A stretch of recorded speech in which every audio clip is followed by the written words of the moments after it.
there are 2 songs per episode, which is very ambitious. Regardless of my opinions of the songs, or even the rest of the show, I do have to give props to the team for putting together a full 16-track set list for this season. It's not easy to do, so well done. I will say though, I don't think every episode needed 2 songs. I think certain episodes would have done better with one bigger, longer song, and some episodes could have benefited from more than just 2 songs.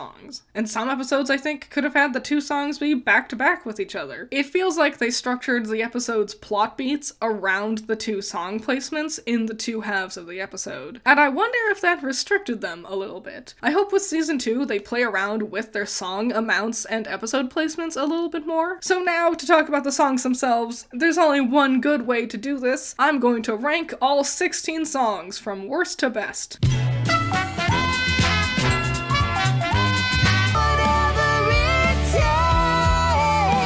It's just so goofy for the show to expect me to care about Carmilla this much this early on. I met this character like 3 minutes ago. I don't care about her wailing about protecting her daughters. Also, as a personal thing, I really hate it when I can really clearly hear the breathing between lines in a song. Being attacked. Vaggie's singing voice is very noticeably higher pitched than her normal speaking voice, and it's a little weird. All right, everyone, let's make a commercial. It's probably because Stephanie Beatriz naturally sings in a higher register. This is rather similar to her performance as Mirabelle in Encanto, but also she was giving Mirabelle a higher, more nasally pitched speaking voice in Encanto too, so it wasn't too different from each other.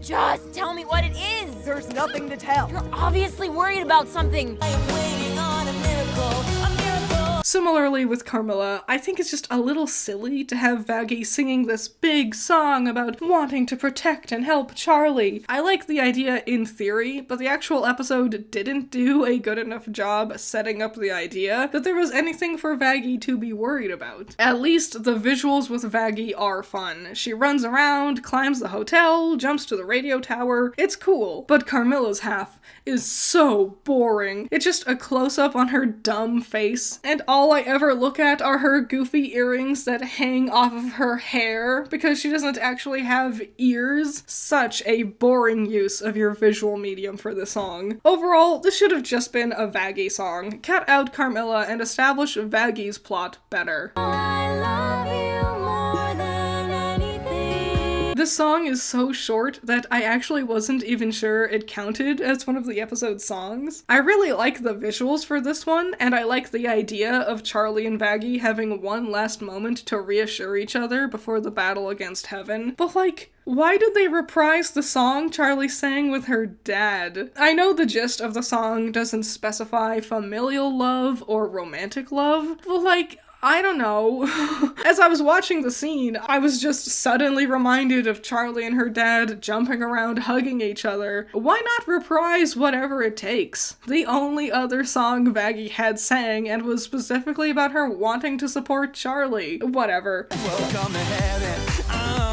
This one's just too short for what I wish it was. I would have liked to see more of Heaven here. The song feels like it's trying to parallel A Happy Day in Hell, but we just don't get as much depth or details about what Heaven has here. Basically, I just wish it was longer. This was our one chance to actually see what all of Heaven has that makes it great. And it's mostly just people sitting around drinking coffee and shots of the sky. What, is Heaven a hallway? Show me all the cool stuff about this place, come on. It starts with sorry. Charlie has a beautiful singing voice. Hands down, her amazing singing is what elevates this song above the others. But sorry is where it starts.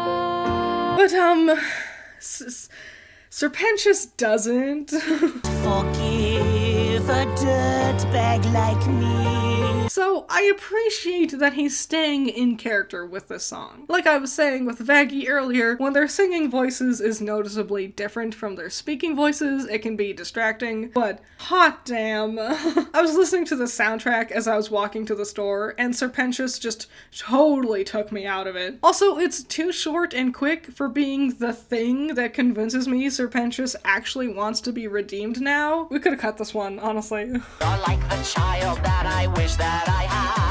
What? The animation for this song, and really the whole episode it comes from, is a little too fast-paced for me. I tend to feel a little nauseous when I watch it because of how many things are moving and how quickly it's all paced. But ignoring that, I can't deny that the animation for this song is really above and beyond. A lot of really fun details and actions. I love how the color changes depending on which character is singing. Also, as a general, the songs tend to have very impressive rhymes, but this song especially is one of the ones that really impressed me. I'm your guy, your day-to-day, your chum, your steadfast hotelier. Too bad Mimsy shows up and totally ruins the ending of the song though. Though I kind of feel unsteady now, I need to be ready for this. It's fine. Any song that heavily features Erica Henningsen singing is going to be good, based solely on the fact that her voice is magical, but the song is just a bit too long for me, and the visuals are a tad boring. Also, I know I just said that most of the songs have really impressive rhymes, but this one song is the one that has like the worst rhyme in the whole show. As princess of hell, like her daddy, she is badly powerful. Ew.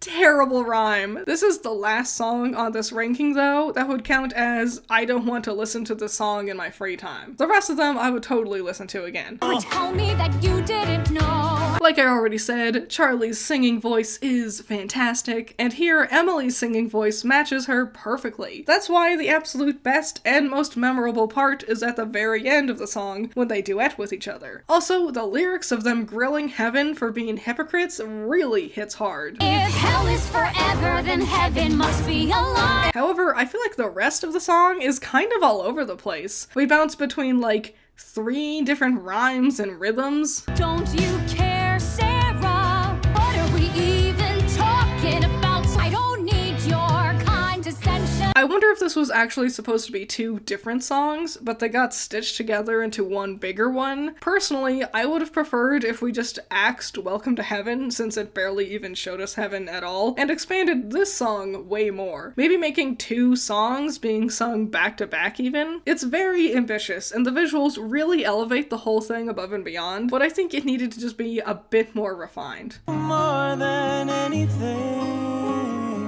This song is sweet. It's a really great way to show the mending relationship between Charlie and Lucifer. I like how we get both very grounded, real visuals of them just talking directly to each other, but we also get the big, grand visuals of them flying around together, and even a sad glimpse of back when Charlie was just a little girl. It's sweet. I just prefer the other songs a little bit more. This is a subjective list of my dumb opinions after all. 'Cause I know you're poison, you're feeding me poison. I am completely neutral about the song. I have no outstanding opinions either way. It's fine. I'm gonna make you wish that you'd stayed gone. I really like how this song mirrors itself, starting really slow as Vox starts things off. Say hello to a new status quo. Then it ramps up to being a lot faster as Vox talks shit. He's a loser, a fossil, and I don't mean to sound hostile, but the demon is a coward. Then Alistair joins in and starts off really quickly with rebuttaling Vox, talking shit back to him, Is Fox insecure, pursuing a lure, living between this fat and that? Is nothing working? and then slows things back down as Alistair ends the song. Make you wish that I'd stayed gone. I do like that. It's a really cool parallel with each other. Personally though, I'm not a fan of Vox's singing in this one, especially during his faster segment, and the rhymes in this one aren't as clever as some of the other songs. Still, it is a really fun back and forth, and it had some really creative visuals too. It's a happy day in hell. It's fun. It sets the tone for the show and for Charlie's character really well. Unlike Welcome to Heaven, it actually does a great job showing us what hell is like, having a lot of fun with the characters and visuals of the locations, and Charlie's singing voice is just so damn good, I can't get over it. I'm not a fan of the sudden shift into, like, a jaunty verse randomly in the middle of the song. The cinephiles go to watch award-winning TV Bukkake shows. I don't know, it just doesn't feel like it really fits the rest of the song. And the joke during this part isn't really very good either. But minor detail, the rest of it is fun. But you'll only stand a chance if you're out for love. I really like the visuals with this song. Mixing dance with battle is a cool way to jazz up Carmilla training Vaggie, fast enough to match the pace of the song, but not too fast where it's hard to follow. It's also very catchy. It definitely got stuck in my head for a few days. It's a good, simple song. Hell is forever, whether you like it or not. Some really great visuals with this one, really playing into the limitless potential of their animated medium for this song. Also, it's just a really catchy earworm. I will say, Charlie trying to interrupt Adam makes sense in the show, but I wish they cut her out of the official soundtrack, because Charlie regularly chirping into the song is awfully distracting when you're just listening to it. Until we kill them again. Just try to chillax, babe. You're wasting your breath. Other than that, great song, sets up our villains really well, it's fun, it's catchy, it highlights Adam's personality without sacrificing his singing voice. Fun stuff. We can do this, we can build it. Best hotel that you've ever seen. This song was a great way to wrap up the end of the season. It was really great seeing everyone chiming in and working together, bringing back elements from Happy Day in Hell. Happy day in hell. It's really cute seeing Lucifer cheering up Charlie, and I love the visuals of everyone rebuilding the hotel together. Then there's Alistair's section. It's so ominous and intrigues me so much. I can't tell if he'll end up as the main villain in the end or not, and this section really sets the tone of his more sinister side for his character, especially contradicting to how he just pops into the middle of everyone, putting on the facade for them. It's really interesting and cool. The only downside, let's be real, the V's did not deserve a verse. You guys can get a part in the final song when you actually freaking do something worthwhile in the season. Sit your asses back down. Very cute, appropriately grandiose for being the finale. Well done. Mad that are acted respectless. Well, it's cause no one could respect them. Man, it annoys me, because I think a lot of the lyrics in the song is clunky. Then Velvet has a whole mini breakdown about who she is as a character, interrupting the point of the song, which was to accuse Carmilla of killing the angel, and she does it with the goofiest ass woo, and the animation is so stupid looking. Nothing less than what I plays. Woo!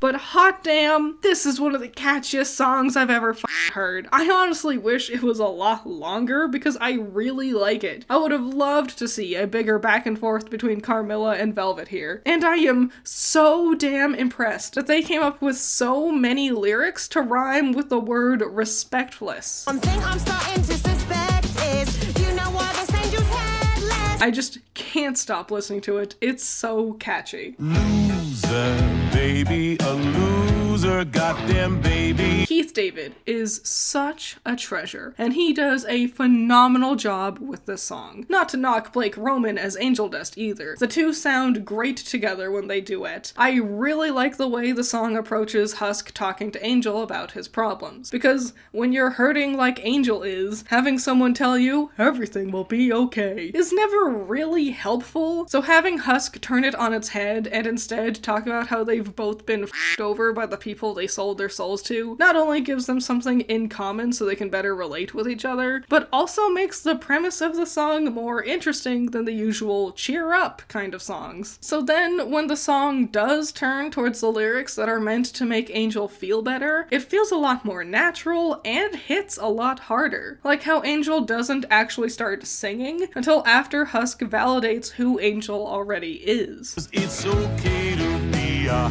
Coked up dick sucking hoe?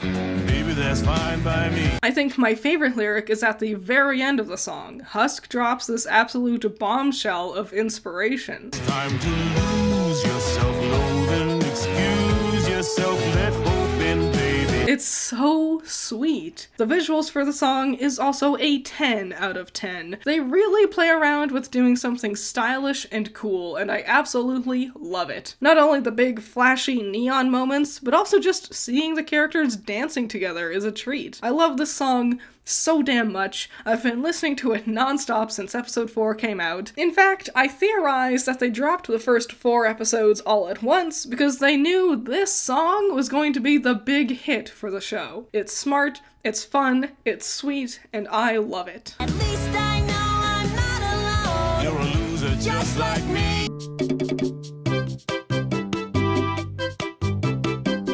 Shout out to my $10 patrons, you're all amazing. Andrew, Valhalla Knight, Chamomile, Classy Critic, Noah Perkins, Sunny Shy, Jake, Amber, Hype Man, Zero to Hero, Isaiah, Scaring Crows, Messiah Complex, Jacob, Ben's Sketchbook, The Watcher, Omega Fighter, Trash, Wild Pilot, Josh, Gino, Twisty, Juan, Bunkin Duncan, and Alpha 99.